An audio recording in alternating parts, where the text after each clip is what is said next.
Hey everyone, Dan Hunt here, founder of the Mental Health Movement. I'm out here in the Pilbara in Western Australia working with the fly-in, fly-out workers, and I'm running all the mental health and education toolbox talk presentations to over 400 miners out here. But since being out here now on my second trip, I have a real insight and understanding of what it's like to work away in a really remote area. But I wanted to be able to give you some of my tips and some of my education on strategies to be able to implement into your day-to-day routine to help you better manage your mental health and your well-being. The first one I wanted to share is about your perception and your relationship with actually working away. A lot of people, your perception is your reality. So if you have a negative mindset, a negative understanding, and a negative approach into what you are doing, you're going to get a negative result. So it's about changing that perception, changing that relationship with the work that you are doing. I know that can be tough, but it is integral. The next one is about keeping a structure and a routine. And that comes because it's so important. Just because you're away doesn't mean everything goes out the window. You're on a structure or a roster or a routine with work, but when you're not at work, you've got to have that structural routine in place for yourself. So making sure that you're exercising at least 20 minutes a day, no matter how you feel, because doing something is better than nothing.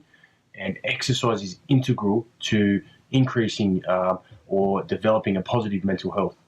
The next one is about diet or food consumption. Now, when you're away, you're not at home, your diet can go out the window. Your portion sizes can become bigger, and your alcohol intake can increase because you are away and you may be struggling with being disengaged or not around family and friends. So you use that as a coping strategy. Now, those two can really be a detriment to your mental health and well-being. So you've got to be able to make sure that you're managing what you're putting in your mouth. The next thing is about staying engaged.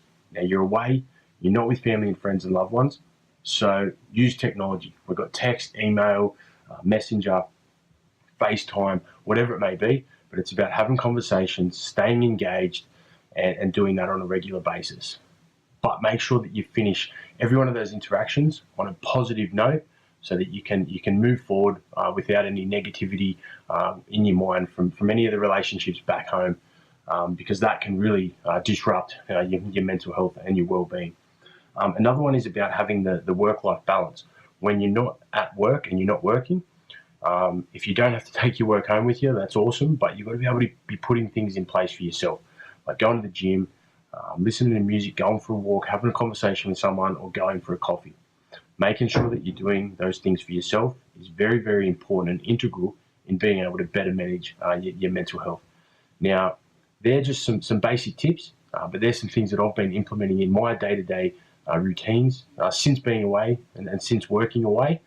And I really think if you implement that into your day-to-day routines, it's going to go a long way in helping you better manage your mental health and well-being. So please give it a go and give us any feedback in the comments about anything that we spoke about tonight. And thanks for listening.